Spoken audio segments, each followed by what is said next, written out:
تو آج ایک چھوٹا عمل بھی ہم کرتے ہیں تو ہمارے دلوں میں کہیں نہ کہیں یہ جذبہ اندر سے اچھالتا ہے کہ صاحب پتہ چلا یا نہیں چلا، کسی کو پتہ چلا کہ نہیں چلا میں نے یہ کیا ہے۔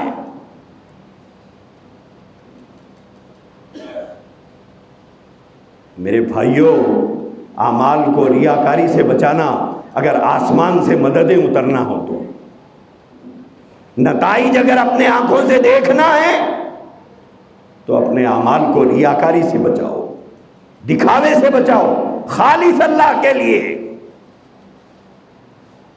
خالص اللہ کے لیے۔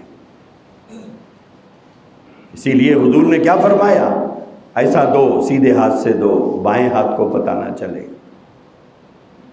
کیا مطلب ہے اس کا؟ مطلب یہ ہے کہ جو دے رہے ہو ایسا دیکھو بھی نہیں، ایسا دیکھو گے تو دماغ کا کنیکشن پورے جسم سے جڑا ہوا ہے، تبھی پتہ چلے گا کہ ہاں 10 کی نوٹ ہے، 20 کی نوٹ ہے، 100 کی نوٹ ہے۔ لیکن آپ نے اس ہاتھ جیب میں ہاتھ ڈالا، نکالا اور ڈال دیا۔ اللہ کے نبی نے علیہ الصلوۃ والسلام نے ہمیں اس کی ترغیب دی ہے۔ لہذا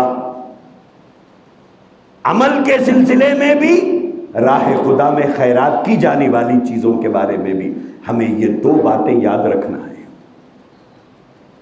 کہ عمل اور خیرات، یہ 2 جو چیزیں ہیں، اس کے سلسلے میں 3 باتیں یاد رکھنا ہے۔ ایک، یقین کامل، یہی ہو کے رہے گا جو اللہ نے فرمایا، وہی ہوگا جو حضور نے فرمایا۔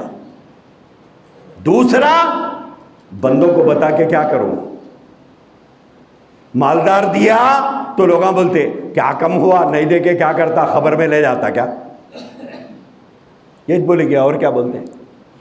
اور جس کے پاس نہیں ہے، نہیں دیا تو بولتے انہیں منگ کے کھاتا، اور کیا دیتا انہیں۔ یہ ہمارا مزاج ہے۔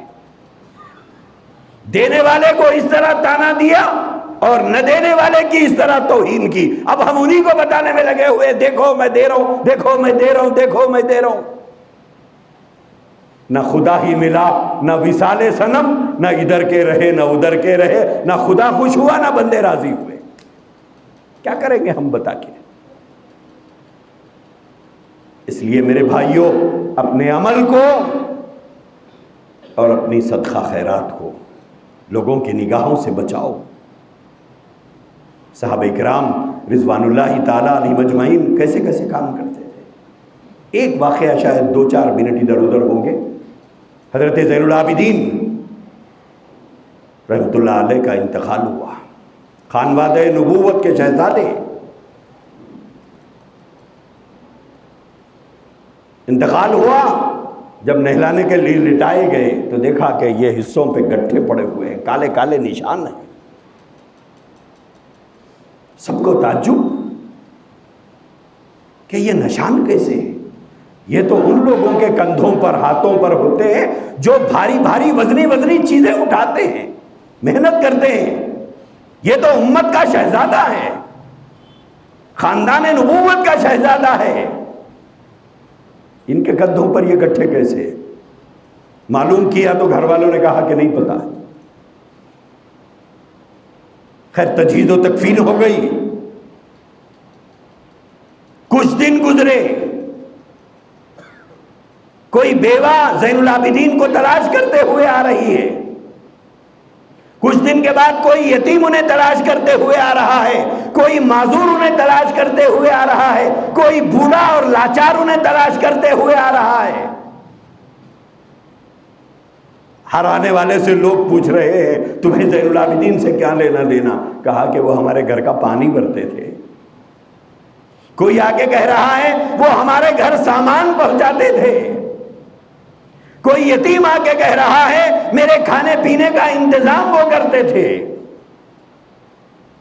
خانوادہ نبوت کے یہ شہزادے اپنے کندھوں پر اٹھا کر سامان لے جا کر یتیموں، بیواؤں، مجبوروں، معذوروں اور لاچاروں کے گھروں کو پہنچاتے رہے اور پوری زندگی یہ خدمت کرتے رہے، اور اس کی خبر کبھی اپنے گھر والوں کو بھی ہونے نہیں دی۔ آج سگی بہن کو بھی اگر کچھ دینا ہو تو بیوی کے مشورے کے بغیر ہم نہیں دیں گے. سگے چچا کی مدد کرنا ہو تو باپ کے مشورے کے بغیر نہیں. سگی خالہ کو کچھ دینا ہے تو ماں کی اجازت کے بغیر نہیں. کہاں کھو رہے ہیں ہم لوگ؟ وہاں ساری زندگی انسانیت کی خدمت کرتے رہے، کسی کو پتا نہیں، گھر والوں کو خبر نہیں کہ گھر والا کس کس گھر کا بوجھ اٹھا رہا ہے. اس لیے میرے بھائیوں، نتائج ان 3 چیزوں کے بعد آئیں گے. اپنے یقین کو پختہ کرو، اخلاص پیدا کرو، کام کرو تو خالص اللہ کے لیے. 2 روپے دے رہے ہیں، یہ مت سوچو میں 2 دیا تو لوگ کیا سمجھیں گے. تو کچھ بھی سمجھ لے، میری حیثیت 2 دینے کی ہے اور میں اللہ کے لیے دے رہا ہوں. میری حیثیت 10,000 دینے کی ہے، تو کچھ بھی سمجھ، میں دے رہا ہوں. 1 روپیہ دینے والا شرمندہ نہ ہو کہ میں 1 روپیہ دے رہا ہوں، کیا سمجھیں گے لوگ. اگر لوگوں کے سمجھنے کے لیے دے رہے ہیں تو وہ 1 روپیہ بھی جیب میں رکھ لیجئے. کیوں دے رہے ہیں؟ آپ کی حیثیت 1 روپیہ دینے کی ہے، 1 ہی دیجئے، لیکن اخلاص سے دیجئے کہ میں اللہ کے لیے دے رہا ہوں. بازو والا کیا سمجھتا، کچھ بھی سمجھنے دو، میرے کیا کرنا ہے تیرے سمجھنے سے.